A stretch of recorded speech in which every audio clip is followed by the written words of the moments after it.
Let's talk about what actually happens when you first get started with OMAD. Because the beginning doesn't feel like progress, it feels like withdrawal. I've done it so many times. And the first 3 days are typically the hardest, which is why this is where most people quit.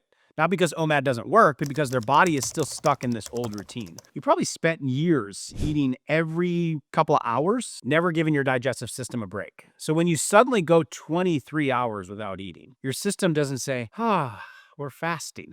It says, where's breakfast? Some people describe this as food noise. It's that constant background hum of constantly thinking about your next meal, planning for it, timing it, sometimes even while you're still eating the current one. I know like when my family gathers, this is what we do. We're like already planning the next meal. Psychologically, something unpleasant is also happening too. Your hunger hormone, which is called ghrelin, it's like a gremlin, right, is spiking inside of your body and making you feel hungry constantly. It's because ghrelin follows a rhythm.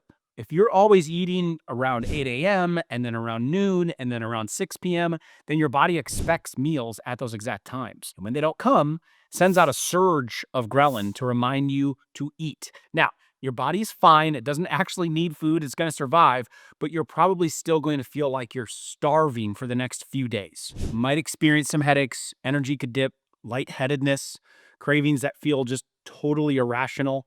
But it's at this point that you start to realize just how addicted you've been to the rhythm and the constant need for food. Now, let's talk about weight loss in the first few days. A lot of people are excited to see that they're dropping weight quickly. The scale starts to move, but it's not fat that you're losing yet. It's water, because your body stores carbs as glycogen. And for every gram of glycogen, you store about 3 to 4 grams of water. So this is the sugars that are inside of your muscles. So when you stop eating for 20 plus hours, you burn through those forms of sugars, the glycogen, really quickly, which then flushes out the water that was stored within it. That's why people report dropping 2 or 3 or even 5 pounds in the first 72 hours, but it's not permanent fat loss. It's just your body shedding the excess water as it shifts its fuel sources. Still, it feels good. You wake up on day 3 and your face looks leaner, your rings fit differently, and then your stomach feels flatter.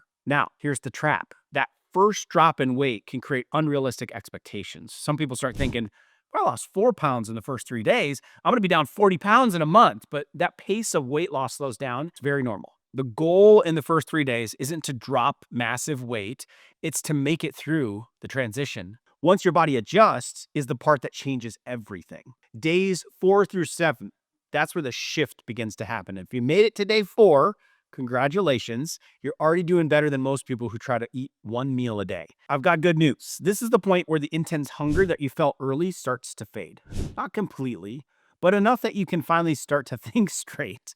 You're not pacing around the kitchen anymore or watching the clock every 15 minutes to when you can get to your meal. You still get hungry, but it doesn't feel like a crisis anymore. And your insulin is stabilizing, which means that for the first time, your body is starting to tap into stored fat for energy. That switch from constantly burning sugar and sugar stores to finally burning fat is what makes OMAD so effective for weight loss. It's also why so many people say they start to feel lighter during this stretch of time. Not just physically, but really mentally. You may notice that you're not thinking about food as much, and you might even start feeling more peaceful.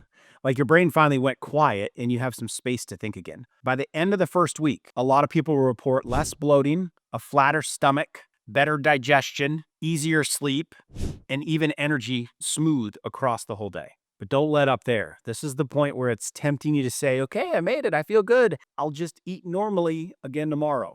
And you can at any time. You're in charge. But if you want to see what OMAD can really do, don't stop there, because what comes next is the part that surprises people the most. By week 2, something changes. You're still fasting, you're still eating just 1 meal a day, but now your body stops fighting you. Those hunger spikes that you felt in the beginning start to flatten out, and you're not white knuckling your way through the afternoon anymore. And more importantly, you actually start to feel good. You settle into it. Since your hunger hormone ghrelin, that little gremlin, has been suppressed, it's started to adapt to the new schedule. So you're not getting hit with hunger pains anymore. That means you're finally free to focus on your day. So instead of constantly thinking about food, and because your insulin, and your blood sugar are finally stable, your body can start burning fat the way it's supposed to. Now, as far as weight loss goes, in week 1, most of that weight came off was water, maybe 2 to 5 pounds. But now, around day 10, you're pulling fat from the actual fat stores. You might not see the scale move each and every day. It's okay. But you'll start to notice other things such as your clothes fitting differently. Your waistline starts to shift. Your face looks less puffy. For most people, it's normal to be down 5 to 8 pounds in total by the end of week 2. Sometimes even more, especially if you had a lot of inflammation to begin with. And in addition, some of the other changes you might notice, you just sleep deeper and your skin starts to become more clear. And your digestion improves. You're less bloated. You're not digesting nearly as much food. You're drinking more water without even thinking about it. Pay attention to that one. And then your cravings for sugar and processed foods just start to loosen their grip. Here's the most important part. You're back in control. This is where OMAD starts to feel less like a diet and more like freedom. And once you cross that threshold, your body is ready for something even bigger. Because what happens after this, especially through the first 2 weeks, is where real transformation begins. By the end of your first month on OMAD, the hard part is over, your hunger cues have adjusted, your energy feels more even, and for the first time in a long time, it doesn't feel like your body is working against you. Fat loss looks different now too. In the first couple weeks, most of the weight came off fast. Some of it water, some of it fat. By the end of the first month, most people are now down somewhere between 8 to 12 pounds. That's because insulin levels are staying low for most of the day, and that's what keeps fat burning turned on in the body. So you're not just burning calories from your last meal, you're pulling from stored fat, especially around the belly, the love handles, the face. And as long as you stick with it, that fat loss doesn't just continue, it compounds. A lot of people end up losing as much as 20 pounds by the end of week 6 or week 8. And after that,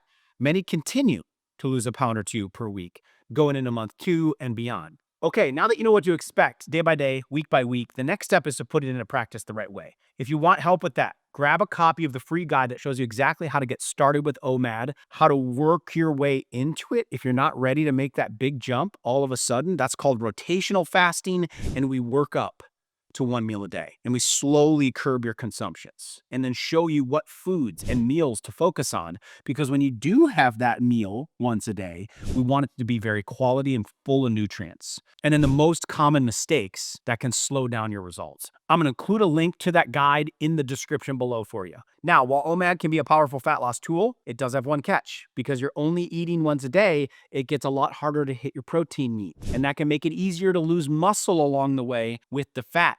So if you want to burn fat without losing strength, if you want to keep your metabolism high and protect your muscles as the weight comes off, then you need to watch my other video. It's called How to Lose Fat Without Losing Muscle. And in it, I'll break down exactly what your body needs to keep muscle on while you burn the fat off. The foods, the workouts, and the one formula that makes it all click.